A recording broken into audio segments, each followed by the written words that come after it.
All right, ladies and gentlemen, it is your favorite warlock here, practicing necromancer.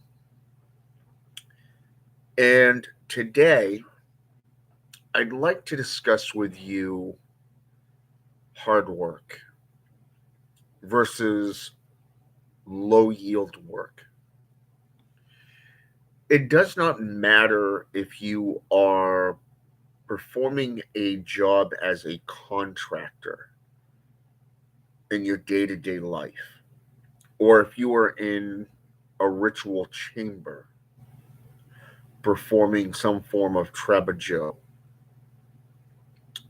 for a client. It does not matter. Your work should speak for itself. And this is why. A lot of times when you go to work, you're surrounded and bombarded by rules, regulations, and many other things.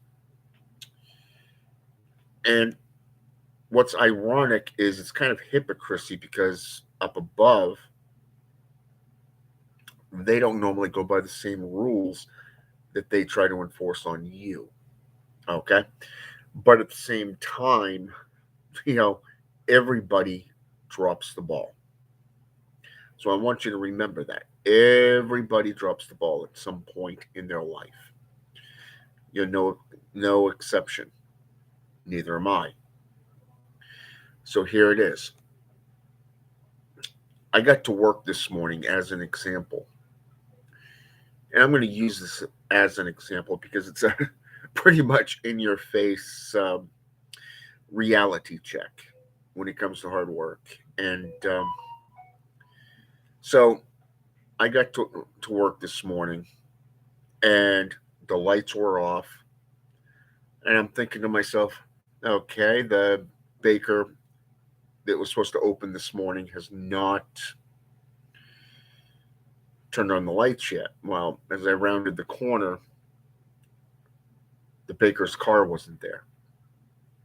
So it's like, shit. So I ended up going in. The alarm was on. I figured she may have gone, to a different store to get some supplies because it's been known to happen. Even though you're not supposed to leave the store once you've turned off the alarm until you get somebody in there. So, anyways, I got in there. Alarm was on. Lights were off. Donut case was still in the vestibule. And it's like, fuck. So I immediately turned everything on, after turning off the alarm. Started doing the bake, prepping the bake and everything, getting the drinks ready, setting up the store. I put the tills in the cash registers, unlocked all the doors in the drive-through window, and just started pounding shit out. Okay, I'm talking full on pounding shit out. Okay, and to the point where I was a wall of fucking sweat this morning. I was tired by 5:30 a.m. Okay, that's like 2 hours, about an hour and a half to 2 hours into my shift at that point. So that should tell you how flat out I was going just to get that store up and running. And I had to turn away some customers and give them ultimatums because we didn't have certain things made up at that time that should have been made up by 4 o'clock, 5:30, 4:30 in the morning. But unfortunately, that didn't happen that way. So because this baker was a no call, no show. Well, by the time the elders of the store, higher ups at my store showed up, they realized, oh, well, number one, they saw my message in the group chat. So one of them contacted me and I said, yeah, just you can get here when you can. And the other one shows up and she says, I can't believe you're all alone here. I'm like, yeah, you know, But here's the thing: one of the higher ups, I'm talking like district manager type stuff, rank, showed up this morning, and after being called a couple of times. Now, what had happened, it turns out, is that the baker had called out the night before. Now, only two people knew about this, and not one of them reached out to initiate contact with anybody else. So nobody had a fucking clue. One person thought the other had said something, and the other one thought that the other had said something. Talk about a clusterfuck of a good time, you know? So, anyways, the story is like this. So I ended up doing all the bake, getting everything set up. All the drinks were up. I had extra stuff done. I had just started on the sandwich station when customers started slamming me. Okay. Luckily, I had backup by that time, a little bit after that point. So things started going good. But even though I had a huge mess to clean up because the coffee filter, where you drain it, wasn't put back in place, the way it was supposed to be done the night before when it got cleaned. So coffee leaked all over the place, went down onto the floor, and like I said, it was a big clusterfuck this morning. But here it is: when you work hard, okay, and you apply yourself 110%, or as my brother John Saunders would so colorfully put it, 666%, people take notice. Okay, my higher up said, one of the district managers that he was talking to said, "Hey, she they're willing to take some time off on a different day if you're willing to stay because I can't find anybody." And I said, "Yeah, that's fine with me, you know." So here it is. I ended up not getting out of work until about 12:30 this afternoon. That is roughly about 2.5 hours ago. Okay. But here it is. The district manager, the higher up that had come in, not once but twice, she kept saying thank you to me and to everybody, the other two, because, you know, it was just three of us there most of the time, except for maybe an hour or two when two other people from two different stores had come in to help us out. But here's the thing, when you work hard, you're noticed. Your work is noticed, especially by the right people. Okay. So now let's say, for an example, getting away from the work area, let's go into the magical area. Okay. Let's say, for an example, you do rituals for hire. Okay. You do rituals for hire. If you sit there and you take on a client and you offer your services and you do a shit job, okay. Let's say, for an example, you utilize a cardboard shoebox and you just put a bunch of random shit in it and call it a Traba Joe, for an example. That's something quick. You basically did something so quick that it nothing would be manifested by it. Okay, basically you became a con man at that point, and it doesn't matter if it's American law or common or Napoleonic law, or even European laws, paramount law, common law. What is that called over in Europe? It's been a while since I've actually studied it, but it's basically it falls underneath fraud under witchcraft acts. So here it is. Mm, You end up getting nailed and called out, and your reputation goes in the dump because you didn't put the work in. You didn't combine your knowledge and your studies and actually apply it to your physical world, not just the spiritual world when you go into your temple before the gods and goddesses that you worship and work with on a day-to-day basis. But let's say, for an example, you did do all that you're supposed to do. Okay. So let's talk Trebuchet. Let's talk curses. One of the things that I do when I do a curse for somebody is I do cartomancy. Okay. I do multiple different cartomancy readings on the client, on the situation, everything. I meditate upon what's been said, what's been brought before me as the sorcerer. So I'm in my ritual room. I've got a single candle going. I'm sitting in the circle, or I'm sitting just outside the circle, and I have my black scrying mirror, you know, my candles, the incense, all that stuff going in the circle. I'm meditating and reflecting upon what's going on. What's the best way to go about dealing with this particular situation? Well, I'll petition the spirits. Say, what do you suggest? I'll sometimes go to my elders and say, hey, this is what's going on. What do you suggest I should do? How should I approach this? Or you know what I'm saying? So some of the things that I've picked up over the years is you take something as simplistic as a canning jar, for an example. Every time you go into a grocery store, you got these pickles. You get them in spaghetti sauce.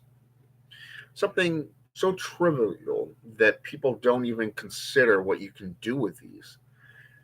In Mexican witchcraft, Brua and Bruos utilize these with tongues of cows, herbs, and vile other things that most people would find disgusting. When they curse someone, they would take it out into a particular region and just dump it there. You can bury them in graveyards. You can go into a forest area and bury them at a crossroads. You can toss them in a river. You can do a lot of different things just with one of these in a photo. You can put all your ingredients in here.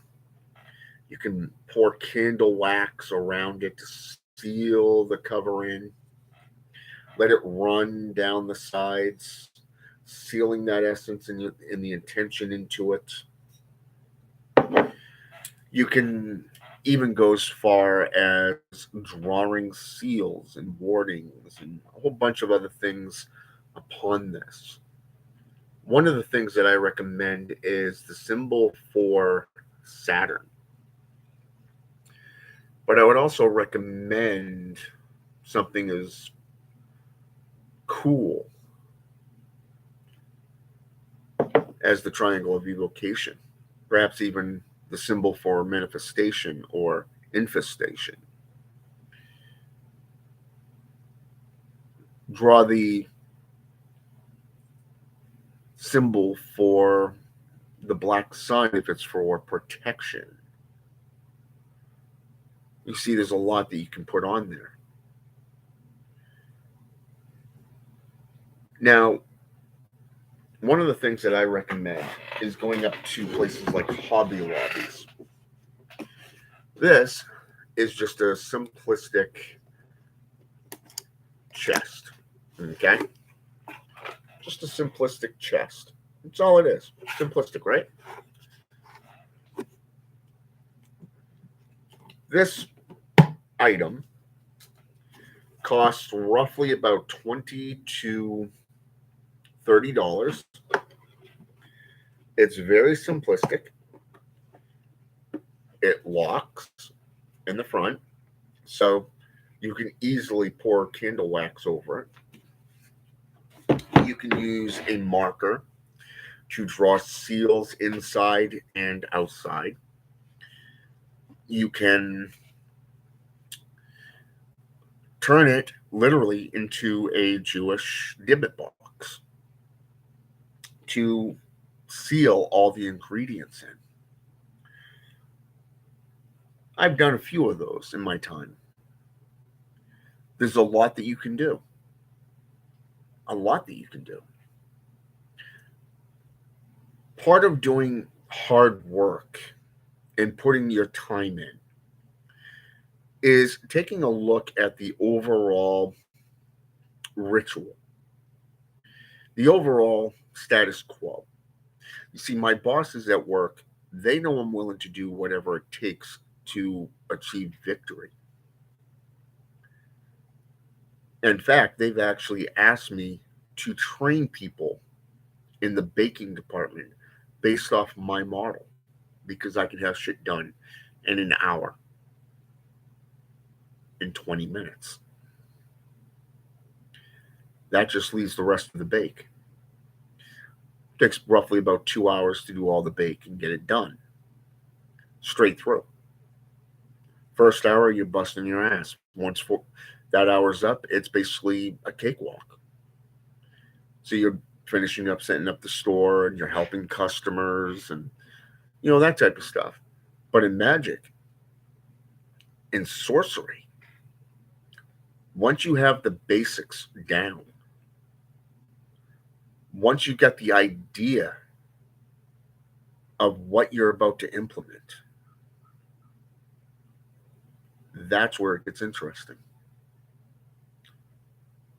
Because when you get that idea and you set it up in stages, what are you willing to put into your rituals and your rites to achieve that victory? How far are you willing to go? Are you willing to use animal bones? Are you willing to use things like lancets to draw your own blood? Smear black powder, draw X's on your targets. They call it Trabajo, curses, black magic, vile magic, baneful magic, whatever the fuck you want to call it. It's there. So how do you take an effigy, link it to the spell, into a target or a potential victim? You see, the hard work is understanding what you're doing and how far you're willing to go. What steps are you willing to utilize to achieve victory, success? Are you willing to perform the curse at 7 days, 14 days, 21 days? How about an entire month? How about 2 years of nightly rituals? I once did a curse on a Christian minister. He was a radical, a cult leader. Everybody knew it, including the local pastors, bishops, from even priests. They all knew him as a cult leader because he trained kids to be bullies, sneaks, and cowards. He used children to do his fighting for him.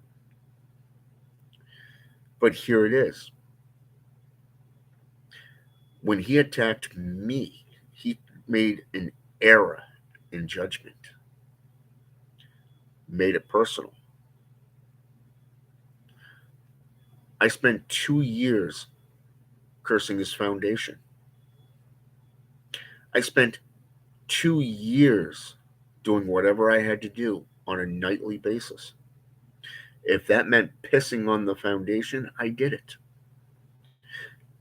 If it meant speaking verbal curses nightly,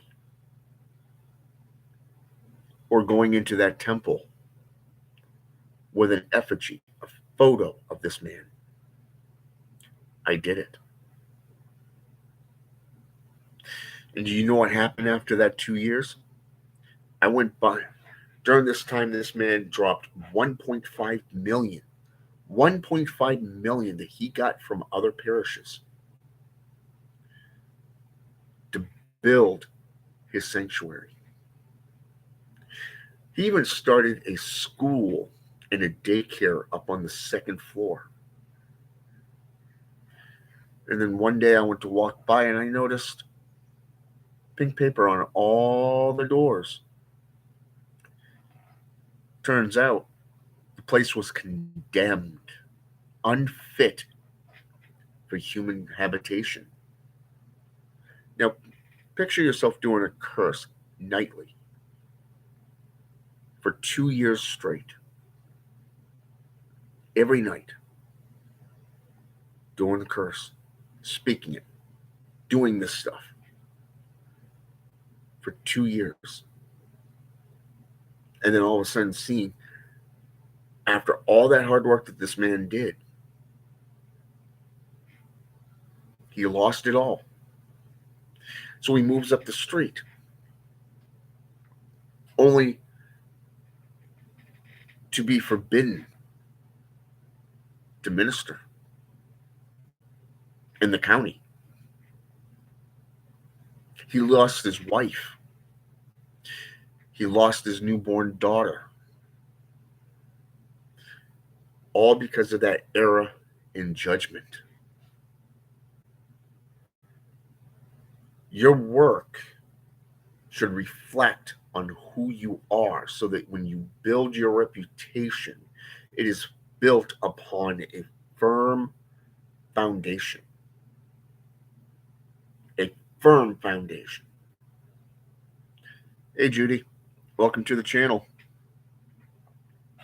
So, the question that you have to ask yourself is, what kind of work do you want to put forth when you get into offering services? I know a lot of people want to get into offering services. I've seen some fucked up scam type services out there. I knew this guy from England. You know, he literally took a shoebox, threw some feathers in it, threw some rocks in it, threw a bunch of shit together, sent it to the client.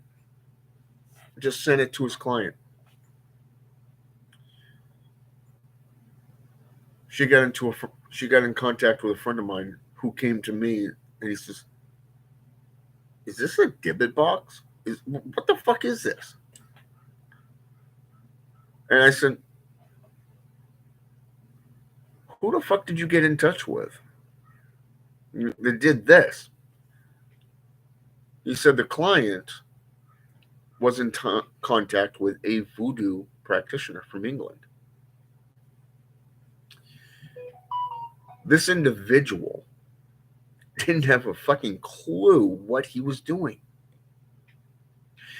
and ripped this lady off for a lot of money. She never got what she asked for and what she paid for. She got scammed. And sadly enough, there's quite a few of them out there today. Not just in voodoo, but all over. Doesn't matter if it's Satanism, doesn't matter if it's Christianity, doesn't matter if it's African Caribbean or European based society within the magical community. These types are out there. But if you want to learn to put forth a firm foundation, think about building a skyscraper, not a house, not the platform for a house, but for a skyscraper. Because then you could start bringing forth assets. This means legionnaires. This means getting closer to deitas. This means spiritual warfare, learning how to cast powerful powerful spells. It doesn't matter if you're using a box, a jar. No, I've used a little bitty black velvet bag, tied it up, made one hell of a monetary Christmas bag. I've had positive influences with this. I've had people come to me and I've given them the instructions to build it themselves just with what they have in their kitchen or in their temples. That's if they're actual practitioners. They've come back and said, wow, this is powerful. Normally I get $300 per quarter. I ended up with over $700 this quarter. Amazing. Putting hard work into whatever spells you're doing, whatever you're doing, be it being on the job, as a contractor, because that's the way I look at it. I'm a contractor when I go to work. I was hired by the company to do a job. When I offer my services to a client, I am a contractor. It does not matter if I'm a primary baker or I'm the sorcerer. I put 110% into anything I do. When I go to the gym, I'm there 2-3 hours easily, doing 3 sets, sometimes 4, about 10-15 minutes interval in between. My son's mother has contacted me a couple of those times and goes, wait, you're still at the gym? It's been like 3 hours. Yeah. I'm not going to sit there and walk on a treadmill for 10 minutes and call it a freaking day. No. If I'm there, I'm going to work my ass off to get there because I want to be powerful. I want to leave a legacy behind me. I want to build that empire.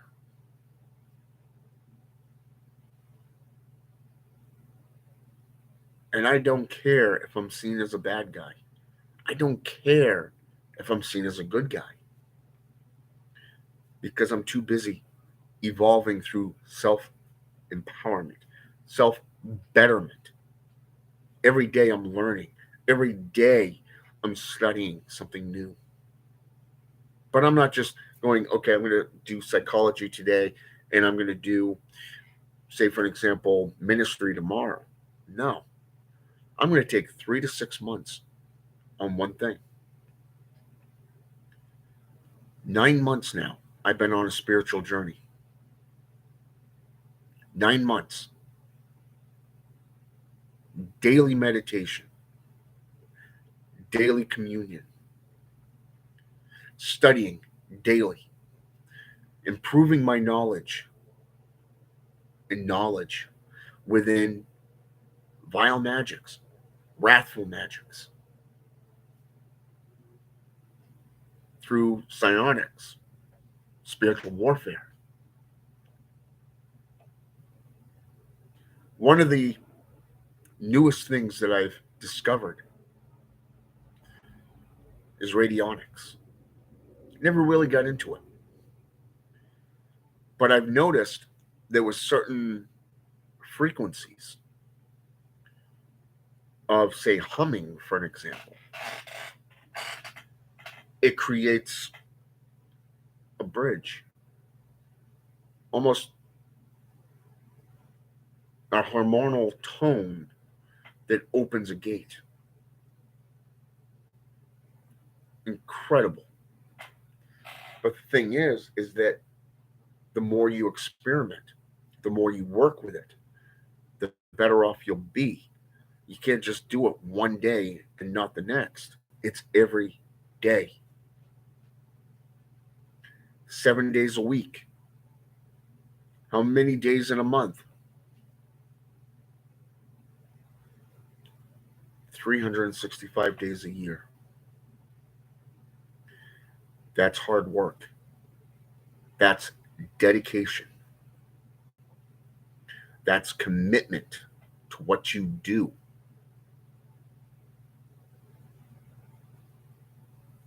That is the difference between a con man playing you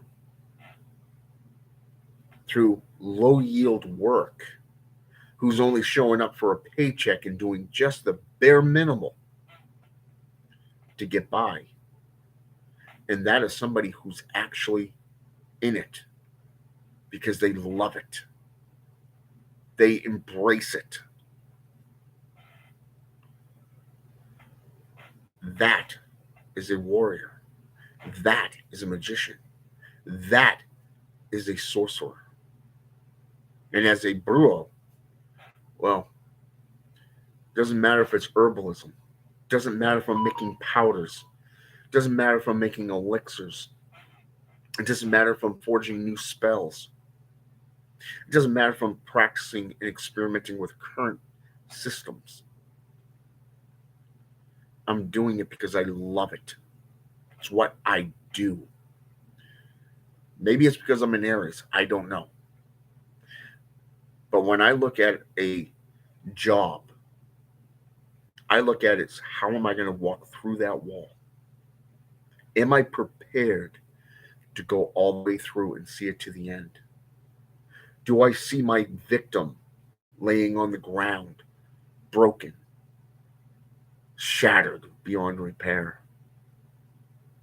Do I see them dying, begging for mercy? Yeah. But I'm willing to go even further and see them dead if need be. But it comes down to the client's wishes.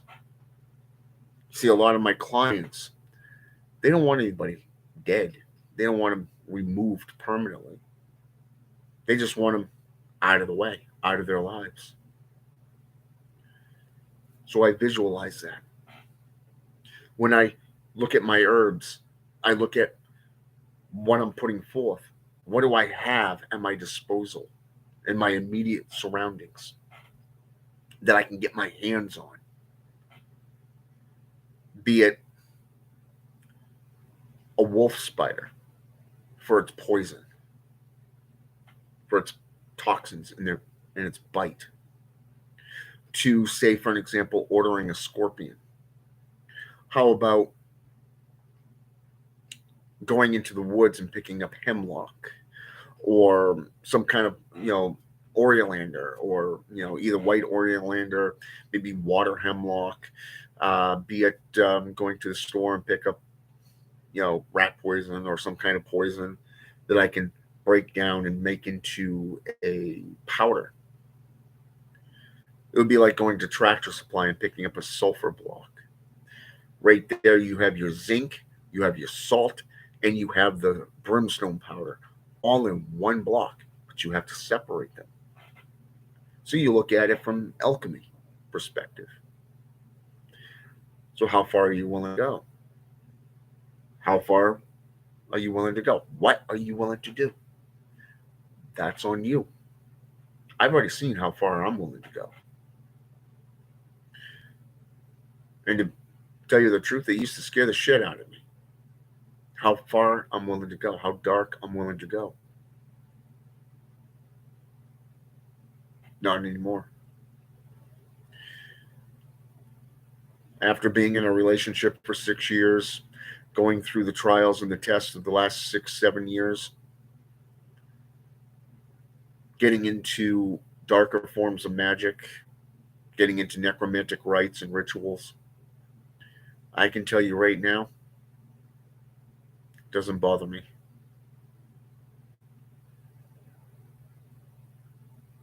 This is what I do. This is who I am. I've accepted it. Question is, can you do that? Can you face yourself in a mirror and realize this is who I am? This is what I'm about. I want to build my foundation. I want to build my empire. I want to do the hard work. I want to bleed, sweat, and shed tears to achieve what needs to be done. I'm willing to brand myself. I'm willing to put the time in. I've gone to work with no sleep. I've had to go in with knee braces on because my knees joints hurt so much. They were swollen and inflamed. Joints strained beyond belief.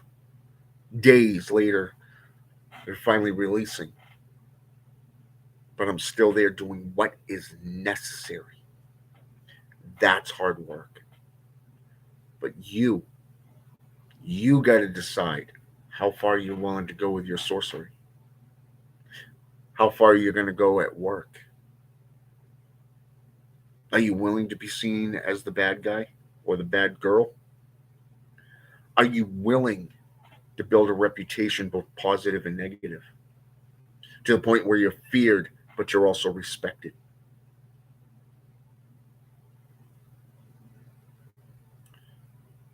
Yesterday, I was at work and I had a coworker just just running her mouth, passing aggression off at every turn. I spoke once. She remained quiet for the rest of that shift. Just once. Because you speak with authority. You speak with power behind you. I'm not talking that false stance of power. I'm talking the real deal. And that is something that you develop over time. You have to earn your way in the world. It's not given to you. You earn it. That's the only way. Keep those horns up. Till next time.